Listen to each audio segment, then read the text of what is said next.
시편 49편에 있는 말씀은 하나님의 말씀을 알고 하나님의 말씀을 들어도 깨닫지 못하고 알지 못하면 멸망하는 짐승과 같다. 이렇게 말씀을 하고 있습니다. 그러면서 이 시편의 말씀은 사람들이 물질을 굉장히 의지하고 물질을 따라가고 돈을 따라가는데 그게 얼마나 허무한 것인가, 얼마나 헛된 것인가, 이것을 얘기하고 있습니다. 그래서 1절에서 4절까지는 들으라. 내가 하는 말을 좀 들어봐. 세상에 많은 사람들아 들어봐. 이러면서 이렇게 얘기하고요. 5절에서 13절까지는 악인들이 어떤 삶을 사는가, 그러고 나서 이제 14절에서 20절까지는 이제 그 영생을 얻고 또한 악인의 최후, 이런 부분을 이렇게 기록을 해놨습니다. 그래서 정통 유대인의 가정에서는 가족 중에 누가 죽으면 그때로부터 시작되는 한 주간의 애도 기간에 이 시편 49편을 암송한답니다. 암송하면서 외우고 이렇게 지나간답니다. 그래서 우리가 세상에서도 그렇고 하나님의 말씀도 그렇고 안다고 해서 그 모든 것을 행동으로 옮기는 것은 아닙니다. 아는 것과 깨닫는 것은 다른 것입니다. 그래서 많은 사람들이 뭐를 안다고 생각하면서 그것을 행하지 않는다면은 그는 안다고 말할 수가 없습니다. 그래서 깨닫는 것은 잘 받아들인 것을 자기가 묵상하고 또한 실천할 때 그게 진짜 내 것이 되고 아는 것이 됩니다. 그래서 야고보서 1장 24절에 보면은 제 자신을 보고 가서 그 모양이 어떠한 것을 곧 잊어버린다. 그거는 아는 게 아니라는 거죠. 내가 어떤 모습이거나 하고서 깨닫고 나서 가서 행동을 해야 그것이 자기 것이 될 수 있다. 이렇게 얘기를 합니다. 그래서 무백성들아 이를 들어라. 세상의 거민들아 모두 귀를 기울이라. 이 고라자손의 시인데요. 이게는 거의 잠언과 비슷한 내용이에요. 그래서 교훈과 지혜의 시다. 이렇게 표현을 합니다. 그래서 들으라. 여기서 들으라는 것은 듣고 행하라 이 소리예요. 성경에서 쉐마 이스라엘아, 그 얘기는 이스라엘아 듣고 행하라. 그래서 우리가 애들이 말을 안 들을 때 얘는 내 말을 안 들어. 그거는 행동을 안 한다는 얘기예요. 말을 들어, 그거는 행동까지 옮겼을 때 얘는 말을 참 잘 들어, 이렇게 얘기를 해요. 그런데 여기서 들으라 하는 얘기는 듣고 행동하라 이 얘기입니다. 그래서 무백성들아 이를 들으라. 세상의 거민들아 모두 귀를 기울이라. 그러니까 이거는 세상의 유대인들만 들을 얘기가 아니라 모든 사람이 다 듣고 귀를 기울여서 행동으로 옮겨라 이 소리라고 볼 수가 있습니다. 그래서 귀천 빈부를 막론하고 다 들을지어다. 다 들으라는 거죠. 이거는 돈이 많은 사람이나 돈이 없는 사람이나 천한 사람이나 또 귀한 사람이나 모두 들으라. 이렇게 얘기를 합니다. 그러면서 내 입은 지혜를 말하겠고 내 마음은 명철을 작은 소리로 읊조리로다.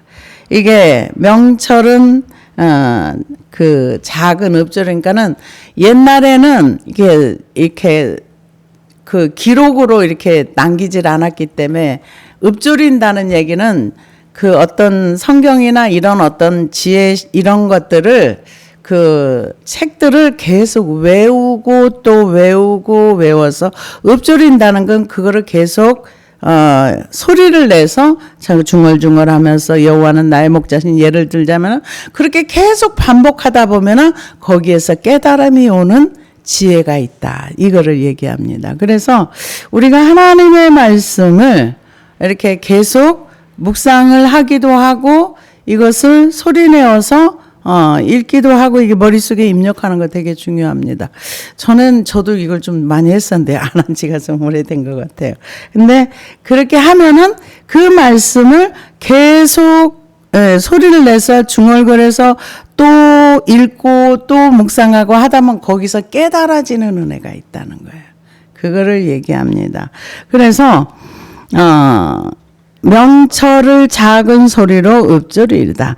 내가 마음에 내 귀를 기울이고 수금으로 나의 오묘한 말을 풀리로다.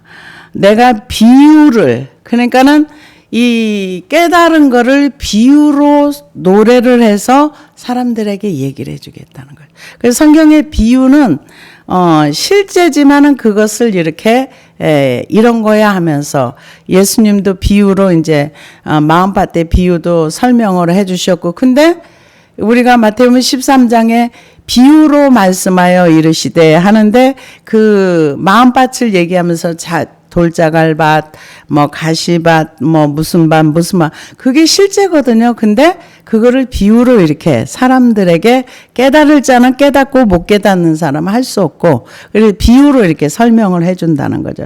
이거를 수금으로 오묘한 말을 풀리로다. 죄악이 나를 따라다니며 나를 애워싸는 환난의 날에 내가 어찌 두려워하랴. 죄악이 나를 따라다닌다는 거죠. 그런데 그것을 두려워하지 않는다는 거죠. 죄악이 나를 따라다니며 나를 애워싸는 환난의 날에. 죄악이 따라다닌다는 거는 이 죄를 아는 분이 얘기를 한 거예요. 근데 요즘 세상에는 죄를 모릅니다. 죄를 모르고 어떤 교수님이 이런 얘기를 하더라고요. 요즘 자녀들에게 옳고 그름을 가르치지 않아서 아이들이 잘못된 거를 뭔지를 잘 모른다고. 부모가 가르쳐야 할 걸 가르치질 않아서 애들이 뭘 잘못했는지를 모르고 혼나면은 왜 혼나는지를 잘 모르는 그런 이상한 세대라고 이렇게 설명을 하는데, 그렇게 생각할 수도 있구나 하는 생각을 했습니다. 그래서 죄악이 나를 따라다니며 나를 애워싸는 환난의 날에 내가 어찌 두려워하랴. 자기의 재물을 의지하고 부유함을 자랑하는 자는, 이 자기의 재물을 의지한다는 것은 하나님 대신에 돈을 의지한다는 얘기예요. 근데 이게 우리가 그 사사기를 보나 지금 현재를 보나 죄는 똑같아요. 몇천 년 전이나 지금이나 사람들이 눈에 보이는 걸 의지하고 힘을 의지하고 돈을 의지하는 거는 그때나 지금이나 똑같아요. 근데 아마 이 고라 자손들이 시를 쓸 때에도 사람들이 하나님보다는 돈을 많이 의지를 한 것 같아요. 그러니까 자기의 재물을 의지하고 부유함을 자랑하는 자는, 재물을 의지한다는 건 하나님을 의지하지 않는다는 거죠. 그래서 시편 52편 7절에서 8절을 보니까 이 사람은 하나님을 자기의 힘으로 삼지 아니하고 오직 자기 재물의 풍부함을 의지하며 자기의 악으로 스스로 든든하게 하던 자라 하리로다. 그러나 나는 하나님의 집에 있는 푸른 감람나무 같으며 하나님이 인자하심을 영원히 의지하리로다. 그러니까는 둘 중에 하나예요. 세상의 힘을 의지하거나 돈을 의지하거나 아니면 하나님을 의지하거나. 근데 이 힘으로 삼지, 하나님을 힘으로 삼지 아니하면 뭔가를 기댈 때가 있는 거예요. 근데 이 돈이 나쁘다는 얘기는 아니에요. 근데 돈이 있으면 할 수 있는 게, 내 마음대로 할 수 있는 게 굉장히 많습니다. 그러다 보니까 편리함에 익숙해져서 자기도 모르게 돈을 의지할 수가 있어요. 그래서 시편 44편 6절에서 8절도 보니까 나는 내 활을 의지하지 아니할 것이라. 내 칼이 나를 구원하지 못하리이다. 오직 주께서 우리를 우리 원수에게서 구원하시고 우리를 미워하는 자로 수치를 당하게 하셨나이다. 우리가 종일 하나님을 자랑하였나이다. 우리는 하나님의 이름에 영원히 감사하리로다. 그러니까 내가 활, 칼 이런 걸 의지하지 않으면은 뭘 의지해요? 하나님을 의지한다는 거예요. 하나님을 의지하는 자는 뭘 자랑하는가? 그러니까 여기 재물을 의지하는 자는 이 부유함을 자랑하는데 하나님을 의지하는 자는 내 칼이나 활을 의지하지 않고 하나님을 자랑한다는 거예요. 그러니까 내가 힘으로 삼는 거를 자랑한다는 거예요. 돈이 많은 사람은 돈의 부유함을 자랑하고 돈의 힘을 자랑하고, 그런데 하나님을 의지하는 사람은 하나님을 자랑한다는 거예요. 그래서 나의 자랑이 무엇인가를 내가 스스로 내 입에서 나가는 말을 내가 들어보면 알아요. 내가 뭘 자랑하는 건지, 내가 내 교만을 자랑하는 건지, 아니면 내 돈을 자랑하는 건지, 외모를 자랑하는 건지, 아니면 가진 무언가를 자랑하는 건지. 사람들은 자기가 하는 말을 열심히 해놓고도 자기가 뭘 하는지 잘 모를 때가 있어요. 그래서 디모데전서 6장 9절에 보니까 부활이 아는 자들은 시험과 올무와 여러 가지 어리석고 해로운 욕심에 떨어지나니 곧 사람으로 파멸과 멸망에 빠지게 하는 것이라. 돈을 사랑하니 일만하게 뿌리가 되나니 이것을 탐내는 자들은 미혹을 받아 믿음에서 떠나 많은 근심으로 자기를 찔렀도다. 그러니까 돈을 탐을 내면은 미혹을 받는다는 거예요. 그러면 믿음에 있던 사람도 믿음에서 떠나간다는 거예요. 그냥 뭐가 문제예요? 돈이 문제가 아니라 돈을 탐내는 욕심이 문제인 거죠. 그 욕심을 따라가다 보면 믿음에서 떠나버린다. 이렇게 얘기를 합니다. 그래서 디모데후서 3장 2절에도 보니까 사람들이 자기를 사랑하며 돈을 사랑하며 자랑하며 교만하며 비방하여 부모를 거역하며 감사하지 아니하며 거룩하지 아니하며, 이거는 말세의 특징이라 그랬어요. 그러니까 주님이 오실 때 가까이 오면은 사람들이 돈을 더 많이 사랑한다는 거죠. 더 많이 사랑하고 더 많이 의지하고. 그러면서 히브리서 13장 5절에도 보니까 돈은 사랑하지 말고 있는 바를 족한 줄로 알라. 그가 친히 말씀하시기를 내가 결코 너희를 버리지 아니하고 너희를 떠나지 아니하리라 하셨느니라. 그러니까 사랑하지 말고 그 있는 바를 족하게 여기고 욕심내지 말라는 거죠. 근데 내가 먹고 사는데 지장 없고 그냥 그러면은 만족하고 사는데 하나님의 물질에 부유함을 주시면 나누면 되는 거예요. 돈을 힘으로 삼지 않고 돈을 인생의 목적으로 삼지 않고 살아라, 이렇게 얘기를 합니다. 그래서 에레미야 17장 5절에 보니까 여호와께서 이와 같이 말씀하시니라. 무릇 사람을 믿으며 육신으로 그의 힘을 삼고 마음이 여호와에게서 떠난 그 사람은 저주를 받을 것이라. 그는 사막의 떨기나무 같아서 좋은 일이 오는 것을 보지 못하고 광야 건조한 곳 건건한 땅 사람이 살지 않는 땅에 살리라. 그러나 무릇 여호와를 의지하며 여호와를 의뢰하는 그 사람은 복을 받을 것이라. 그는 물가에 심어진 나무가 그 뿌리가 강변에 뻗치고 더위가 올지라도 두려워하지 아니하며 그 잎이 청정하며 가무는 해도 걱정이 없고 결실이 그치지 아니함 같으니라. 그러니까 하나님을 의지하는가 아니면은 육신의 힘을 의지하는가, 사람을 믿는가, 사람을 힘으로 삼는가. 성경은 끊임없이 우리에게 선택을 요구하는 거야. 네가 돈을 의지하니, 사람을 의지하니, 아니면 이 육신의 힘을 의지하니, 뭘 의지하니. 그런데 여호와를 의지하는 자는 형통한 축복이 있다, 복이 온다, 이렇게 얘기를 합니다. 그래서 여기에서 보니까 자기의 재물을 의지하고 부유함을 자랑하는 자는, 그러니까 재물, 부유함, 이것을 자랑하는 자는 아무도 자기의 형제를 구원하지 못하며 그를 위한 속전을 하나님께 바치지도 못한 것은 그들의 생명을 속량하는 값이 너무 엄청나서 영원히 마련하지 못할 것입니다.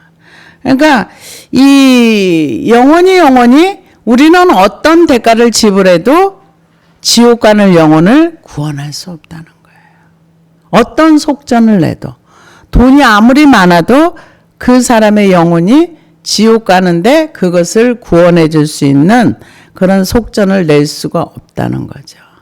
그래서 속전을 하나님께 바치지도 못할 것은 그들의 생명을 속량하는 값이 너무 엄청나서 영원히 마련하지 못할 것입니다.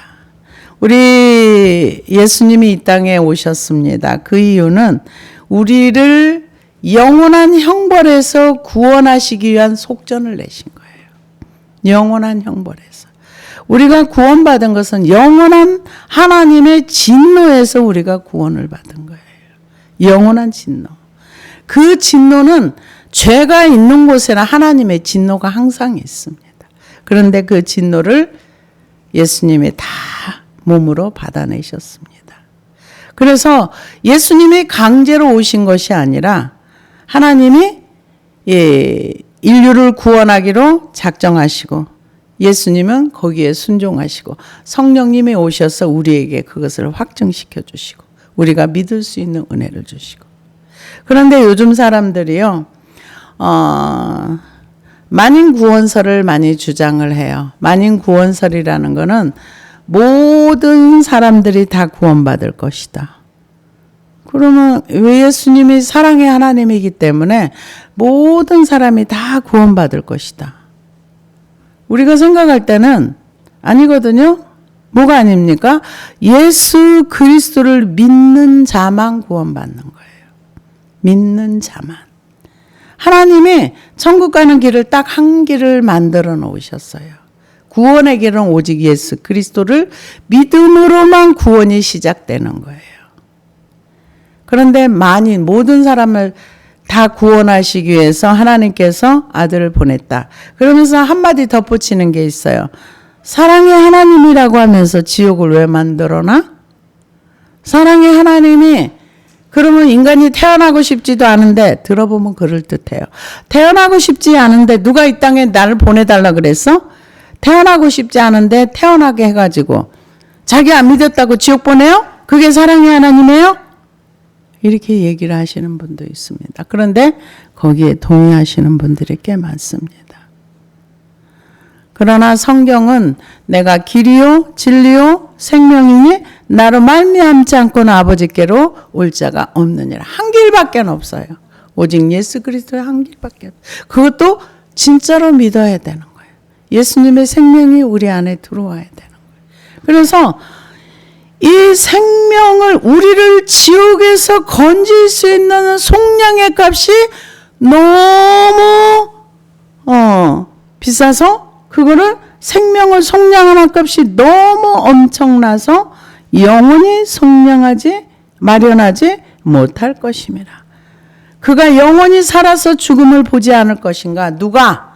돈 많은 부자들. 돈이 많아서 재물을 의지하고 부유함을 자랑하는 그들이 영원히 이 땅에서 살 것인가? 그 얘기예요.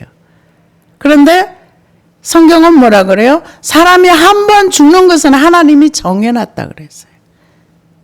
그래서 누구도 나는 100년을 살고 싶어 200년을 살고 싶다고 살지 못해요. 생명의 주인 되시는 그분이 넌 그만 와. 그럼 가야 되는 거예요. 한 번 죽는 것은 하나님이 정해놨다 그래요. 그 후에는 심판이 있다 그랬어요. 그래서 지금 하는 얘기는 그가 영원히 살아서 죽음을 보지 아니할 것인가? 누가? 재물을 의지하고 부유함을 자랑하는 그도 죽는다는 얘기예요. 죽으면은 그 후에 심판이 있는 거죠. 그래서 그러나 그는 지혜 있는 자도 죽고 어리석고 무지한 자도 함께 망하며 그들의 재물은 남에게 남겨두고 떠나는 것을 보게 되리로다. 그렇죠. 누구나 다 죽죠. 안 죽는 사람이 없죠. 그래서 누가복음 12장 18절에 보면은 부자가 그렇게 말하죠. 또 이르되 내가 이렇게 하리라. 내 곡간을 헐고 더 크게 짓고 내 모든 곡식과 물건을 거기 쌓아두리라. 또 내가 내 영혼에게 이르되 영혼아 여러 해 쓸 물건을 많이 쌓아두었으니 평안히 쉬고 먹고 마시고 즐거워하자 하리라 하되 하나님은 이르시되 어리석은 자여 오늘 밤에 내 영혼을 도로 찾으리니 그러면 내 준비한 것이 누구의 것이 되겠느냐 하셨으니 자기를 위하여 재물을 쌓아두고 하나님께 대하여 부유하지 못한 자가 이와 같으니라. 이게 뭘 얘기하는 거예요? 이 사람은 하나님은 없는데 물질의 부유함이 있어요. 그러니까 이 앞으로 그의 농사가 너무 잘 됐어. 너무 부유함이 막 넘쳐. 그러니까 내 영혼아, 내가 이제 먹고 마시고 여러 해 쌓아뒀으니 평안히 먹고 마시고 즐거워하자. 사람들은 이 땅에 쾌락을 위해서 태어난 줄 알아요. 아니에요. 우리는 행복을 위해서 이 땅에 태어난 사람들이에요. 행복이 세상의 목적이 되면 안 되는 거예요. 우리의 목적은 하나님께서 창조한 그 자리로 들어가야 돼요. 그게 뭡니까? 우리를 창조한 목적은 하나님을 높이고 하나님을 경배하고 찬양하기 위해서 우리를 창조했다 그랬어요. 그런데 사람들은 이 땅에서 행복이 삶의 목적인 줄 알아요. 저도 그런 줄 알았어요. 그랬더니 보니까 그게 아니더라고요. 그래서 어리석은 자가 누군가?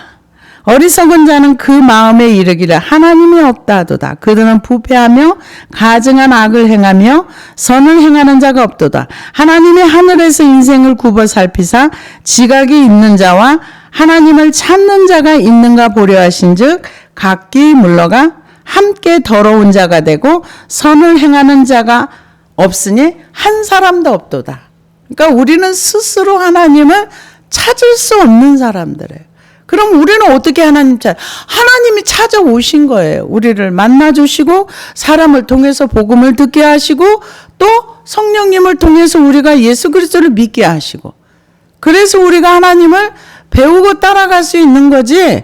우리가 하나님을 제가 기도하다 보니까 로마서 8장의 말씀이 너무 크게 와닿더라고요. 로마서 8장에 보면은 우리는 하나님과 원수되는 거, 하나님을 두기를 싫어하고 하나님의 법에 굴복지 아니하고 하나님을 원하지 않는 마음이 우리 마음 깊은 곳에 있어요. 내가 왕이 되고 내 뜻대로 하고 싶고 내 마음대로 하고 싶고 그것을 뭘로 죽이는가?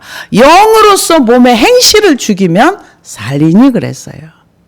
그런데 요즘은 어때요? 자기 개발, 자기 성취, 자기를 높이는데 모든 사람이 골몰해. 하나님과 원수되는 길을 계속 가고 있다는 얘기예요. 이건 왜 그렇습니까? 성경을 잘 몰라서요. 그래서 이 시편 53편 시편 92편 6절에도 보니까 어리석은 자도 알지 못하며 무지한 자도 이를 깨닫지 못하나이다. 악인들은 풀같이 자라고 악을 행하는 자들은 다 흥왕할지라도 영원히 멸망하리로다. 흥왕할지라도 멸망한다는 거예요. 잠언 1장 30절에 보니까 나의 교훈을 받지 아니하고 나의 모든 책망을 업신여겼습니다. 그러므로 자기의 행위의 열매를 먹으며 자기 꾀에 배부르리라.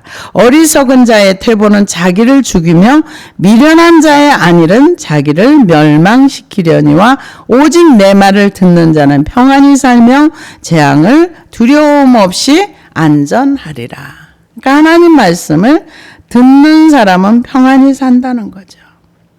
그래서 이 어리석은 지혜 없는 자들, 그런 사람들은 이 땅에서 살다가 하나님 없는 곳으로 간다는 거죠.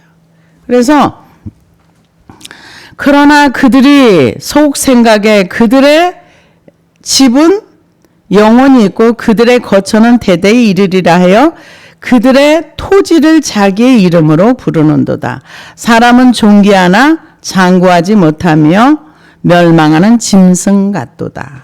그러니까 자기가 땅을 많이 사가지고 그것을 자기 이름으로 해놓고 나다가 살다가 죽으면 누구 자식이 가져가고 이런 게 뭐냐? 그들이 생각할 때는 영원히 있을 것 같은데 그 사람이 존귀하나 장구하지 못하며 이에 멸망하는 짐승 같도다. 이게 멸망하는 짐승 같도다. 이 얘기가 무슨 얘기냐면요. 짐승은 천국에 못 갑니다. 짐승은 천국에 못 가는데요. 이 땅에서 짐승과 같은 짐승을 따라 산다는 얘기예요. 이 무슨 얘기냐면 요한계시록 13장 4절에 보니까 용이 짐승에게 권세를 주므로 용에게 경배하며 짐승에게 경배하여 이르되 누가 이 짐승과 같으냐 누가 능히 이와 더불어 싸우리요 하더라. 또 짐승이 과장되고 신성 모독하는 말을 하고 말하는 입을 받고 또 42달 동안 일할 권세를 받으리니 짐승이 입을 벌려 하나님을 향하여 비방하되 그의 이름과 그의 장막 곧 하늘에 사는 자들을 비방하더라. 또 권세를 받아 성도들과 싸워 이기게 되고 각 족속과 백성과 방언과 나라를 다스리는 권세를 받으리니. 짐승이라는 게 실제로 짐승을 얘기하는 게 아니라 사탄으로부터 그것을 받은 그를 따라가는 사람들의 삶은 영원한 불못으로 들어간다는 얘기. 여기에서 지금 얘기하는 거는 사람이 존귀하나 장구하지 못하며 멸망하는 짐승 같도다. 짐승이 가는 그곳에, 짐승의 지배를 받으면 짐승이 가는 그곳에 간다는 거예요. 용이 누구에게 권세를 받습니까? 이게 실제로 이 적그리스도를 얘기하는 거예요. 사람인데 짐승으로 표현을 한 거예요. 디도서 1장 11절에 보니까 그들의 입을 막을 것이라. 이런 자들이 더러운 이득을 취하려고 마땅하지 아니한 것을 가르쳐 가정대로 온통 무너뜨리는도다. 그레데인 중에 어떤 선지자가 말하되 그레데인들은 항상 거짓말쟁이며 악한 짐승이며 배만 위하는 게으름뱅이라 하니. 하나님과 상관없이 본능에 따라 살면서 이 남의 가정을 깨트리면서 이렇게 사는 사람들, 이런 사람들은 짐승이다 이렇게 표현을 했어요. 마태복음 25장에 보면은 지옥이라는 영원한 불못을 하나님이 사람을 보내기 위한 것이 아니라 이 사탄을 보내기 위해서 해놨는데 사탄이 요구하는 삶을 따라 살다 보니까 그가 가는 곳에 사람들이 따라간다. 그러니까 짐승, 용, 뱀, 사탄 이것을 계시록에서는 사탄의 저기를 표현을 했어요. 그래서 여기 짐승이라는 것은 존귀하나 깨닫지 못하는 사탄을 따라 사는 사람이다 이거예요. 그러면 그가 갈 곳이 어딘가 이 말이죠. 그러면서 이것이 바로 어리석은 자들의 길이며 그들의 말을 기뻐하는 자들의 종말이로다. 그들은 양같이 수월에 두기로 작정되었으니 사망이 그들의 목자일 것이라. 정직한 자들은 아침에 그들을 다스리리니 그들은 아름다움은 소멸하고 수월이 그들에게 거쳐가되리라. 어디 간다는 거예요? 지옥 간다는 얘기예요. 그런데 여기 뭐라고 얘기했냐면은 양같이 수월에 두기로 작정되었다는 거예요. 사람을 양으로 비유를 했어요. 그래서 우리는 둘 중에 하나를 목자를 따라가는 거예요. 하나는 사망을 목자로 두고 따라가거나 아니면 예수 그리스도를 목자로 두고 따라가거나 둘 중에 하나예요. 근데 사망이라는 거는 욕심이 잉태한 즉 죄를 낳고 죄가 장성한 즉 사망을 낳는 죄를 따라 사는 자를 얘기하는 거예요. 그러면 여기 양이라고 표현을 했는데 왜 사망을 따라가는 사람을 양으로 표현을 했을까요? 양의 특징이 있습니다. 양은 10가지를 누가 정리를 해놨는데 좀 그럴듯 하더라고요. 그래서 중동 그쪽 지역에서는 고집이 세고 미련하고 말도 잘 안 듣고 완고한 사람은 이 양 같은 놈아 이런데요. 그게 그 지역에서 우리는 양은 귀엽고 예쁘고 뭐 이렇게 매약 예쁜 그런 이미지인데 그쪽에서는 우리와 전혀 다른 이미지를 가지고 있더라고요. 우리는 양을 기르는 목자들이 아니라서 잘 모르는데 그 양은 제일 먼저 시력이 나쁘대요. 그래서 이 눈앞에 뭔가 보이면 그를 졸졸 잘 따라간대요.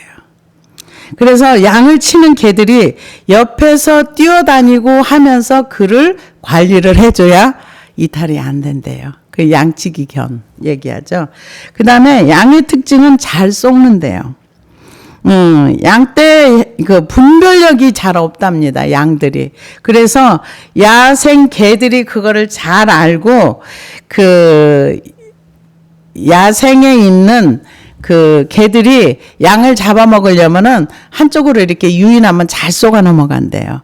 그래서 잘 잡아 먹힌대요. 그래 골짜기를 끌고 가서 그렇게 야생 개들한테 그래서 이제 그 목자들이 그거를 잘 알아가지고 그 개들을 양치기 견을 훈련을 잘 시켜서 거기에 못 가도록 이렇게 이렇게 방충을 해준다 하더라고요. 그러면서 그 다음에 잘 넘어진대요. 양의 다리가 단단하고 강하지 않아서 빠르질 못하고 넘어질 때가 많고 뛰는 속도가 느려서 맹수가 쫓아오면은 그냥 잡아먹힌대요. 양이 보호막이 없더라고요. 그러고 나서 양은 넘어지면은 못 일어난대요. 스스로 못 일어나서요. 벌러덩하고 뒤집어지면은 꼭 목자가 가서 이렇게 세워줘야 일어나는 게 양의 특징이래요. 그래서 안 그러면 그대로 누워있다가 목자의 눈에 발견이 안 되면 죽는데요. 잡혀먹어서. 그 다음에 이제 이기적이고 양이 중심을 잘 못 잡아서 넘어지고 그리고 이기적이고 제멋대로고 굉장히 냉정하답니다. 양이요. 그래서 이 새끼 양들이 어쩌다가 어미를 잃어버리거나 그래서 그 다른 어미 양한테 이렇게 가서 좀 얻어먹으려면 발로 팍 차버린대요. 못 오게 한대요. 그래서 그런 게 좀 적답니다. 그러고 나서 감각이 없대요, 양들이요. 감각이 없어가지고 방향 감각이 없지 또 시력도 나쁘지 그래서 꼭 양치기 견이 있거나 목자가 옆에 있어야 된대요. 그래서 예수님이 나는 선한 목자라 이렇게 얘기를 하신 것 같아요. 그래서 근데 한 번 이 양이 기소 본능이 강하대요. 한 번 지나간 길은 길을 잃어버리면 다시 찾아오는 그런 거는 있대요.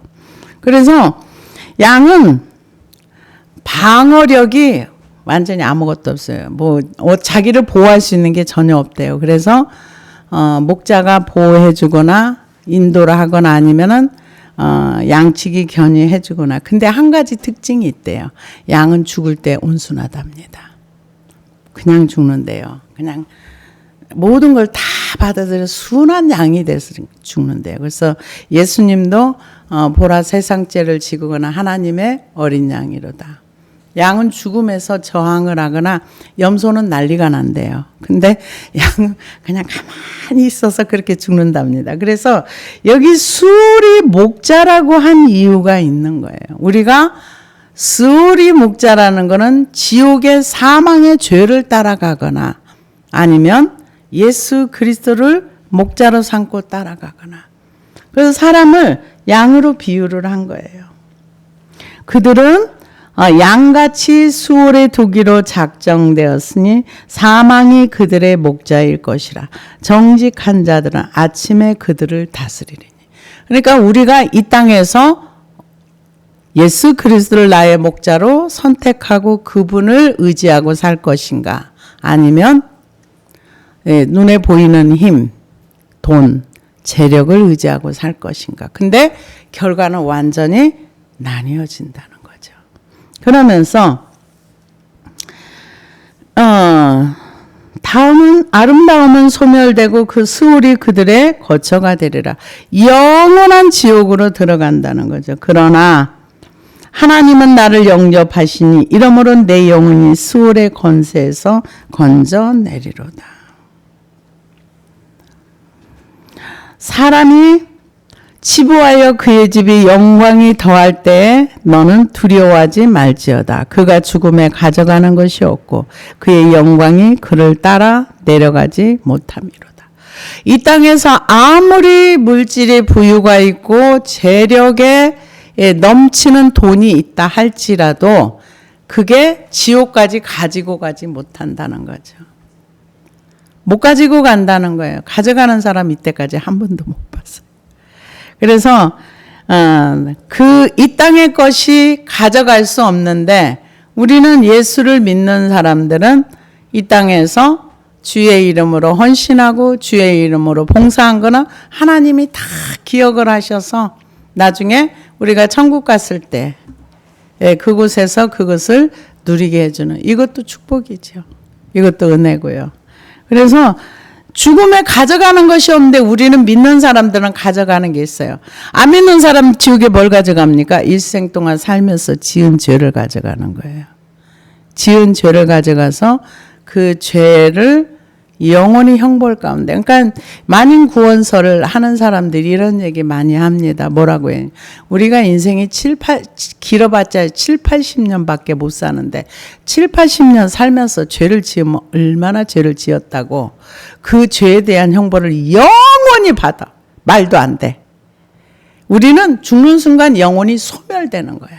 이런 식으로 사람들을 미혹합니다. 그러나 여러분 한번 죄에 대해서 한번 생각해 보십시오. 우리가 길을 가다가 돌멩이를 차요. 그건 죄가 아니에요. 그러나 그 돌멩이를 어떤 사람의 얼굴에 맞추면 그거는 법정 구속이 될 수 있어요. 근데 권력 있는 사람을 치면 그건 더 심해요. 그러니까 죄라는 거는 나와 하나님의 관계에서 그분이 어떤 분야에 따라서 내가 거역하는 빈도에 따라서 죄의 형벌이 달라질 수 있다는 거죠. 그래서 사람들이 상식적으로 생각을 하는 거죠. 그러면서 만인구원설을 많이 강조를 합니다. 어떻게 7, 80년 살면서 죄를 지면 얼마나 죄를 졌다고 지옥에서 영원히 살아. 말도 안 돼. 사랑의 하나님이라며 그런 일이 어떻게 있겠어. 영원히 멸절되거나 소멸돼 버리고 없어지는. 그럼 오히려 괜찮죠. 영원히 소멸돼 버리면 천국이 왜 필요합니까? 없어지면 끝나는 건데. 그렇게 사람들을 요즘 속이고 있어요. 근데 그게 많은 사람들이 동의를 합니다. 왜 동의를 할까요? 그럴듯하잖아요.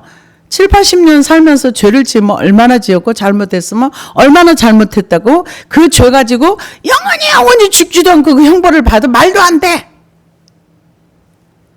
많은 사람이 여기에 동의를 합니다. 그럴 것 같아요. 근데 성경은 절대로 그렇게 말하지 않습니다.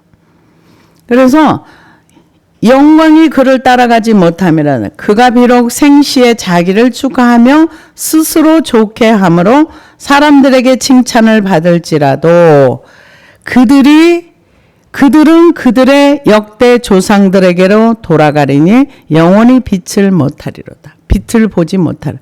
지옥의 형벌은 어두움이에요. 근데 어두움도 누가 천국이라고 얘기를 해요. 요즘 참 재밌는 일이 많아요. 바깥 어두운 곳이 천국이랍니다. 그래서 카톨릭에서 얘기하는 것처럼 이렇게 훈련을 한 다음에 나중에 천국으로 보내준대요. 근데 왜 성경에 없는 얘기들을 그렇게 많이 하시는지. 근데 거기에 많은 사람들이 여러분 동의를 합니다. 근데 천국은요, 최고로 우리 사람이 누릴 수 있는 최고의 영광을 누리는 것이고요. 지옥은요, 우리가 최악의 상태라고 생각하시면 돼요. 거기는 예수님이 어떤 선지자보다도 지옥에 대해서 가장 많이 말씀을 하신 분이 예수님이세요. 지옥에는 꺼지지 않는 불이 있다 그랬어요. 지옥에는 꺼지지 않는 불이 있고 어두움이라 그랬고, 그리고 벌레도 죽지 않는 곳이에요. 그러니까는 벌레도 안 죽는데 사람이 거기 왜 죽겠습니까? 안 죽어요. 그래서 영원히 빛을 보지 못하리라. 존귀하나 깨닫지 못하는 사람은 멸망하는 짐승 같다. 사람으로서 하나님을 믿을 수 있는 기회와 여러 가지 이게 열려 있는데 존귀한 자리에 있는 거예요. 그런데 깨닫지 못하는 거예요. 내가 어떤 존재인가? 내가 이 땅에 왜 왔는가? 이거를 깨닫지 못하고 사탄을 죄를 따라서 사망을 따라서 살다 보면은 이 짐승이 가는 그곳에 간다는 거예요. 짐승이 누구예요? 적그리스도 용이고 뱀, 용, 사탄 그들이 하는 행위 속에 그들을 목자로 삼고 따라 사는 사람은 그가 있는 스올이라는 곳에 간다. 그렇게 성경은 얘기를 하고 있는 거예요. 근데 요즘 많은 사람들이 성경에 있는 그것을 그대로 믿지 않으려고 해요. 안 믿고 싶어 해요. 그래서 바깥 어두운 곳에 슬피 없는 이를 간다고 하는데 여기도 천국이라고 얘기를 하시는 분도 있어요. 그래서 정말 여러분 성경을 있는 그대로 믿으시기를 바랍니다. 바깥 어두운 곳은 정말 천국 아니에요. 거기서 훈련해가지고 천국을 이렇게. 근데 그런 구절이 없는데도 그렇게 설명을 하는데 사람들이 거기에 동의를 해요. 그래서 여기에 분명히 재물을 의지하고 부함을 자랑하는 자는 목자가 누군가? 사망이라는 거예요. 그 사망이 있는 그곳에 양처럼 따라간다는 거예요. 그런데 하나님을 믿는 하나님을 의지하는 그 사람은 하나님께서 영원한 곳에 데려간다는 거죠. 그런데 이 수올에 가 있는 이 사망이 목자인 사람들은 영원히 빛을 보지 못한다. 이렇게 설명하고 있습니다. 그래서 우리는 깨닫지 못하는 것이 아니라 깨달아서 죄를 버리고 말씀을 깨달아서 내가 정말 하나님의 자녀로서 자녀답게 살아야 되겠구나. 세상에 이 사망이 목자처럼 사는 건지 하나님이 목자인지 사람들이 보면 아리까리하게 하지 말고 확실하게 나는 예수 그리스도가 나의 목자야. 그분의 인도하는 대로 나는 따라갈 거야. 이런 결단을 하면서 우리는 돈을 의지하지 말고 부요함을 자랑하지 말고 나의 자랑이 하나님이 되면 돼요. 하나님을 의지하고 하나님을 자랑하고 내가 하나님 의지하면 하나님 자랑할 수밖에 없어요. 왜? 하나님이 내게 행하신 일들이 있거든요. 그러면 감사가 나오고 하나님을 자랑하고 내가 자랑하는 하나님의 자랑하는 소리를 듣고 그 하나님 나도 믿어볼게 하는 사람들이 있다면 많은 사람을 옳은 대로 인도하는 자 하늘의 별과 같이 빛나리라. 성경의 약속입니다. 그래서 우리가 말씀을 잘 따라가서 이 수월이 목자가 되고 사망이 우리 목자가 되면 안 돼요.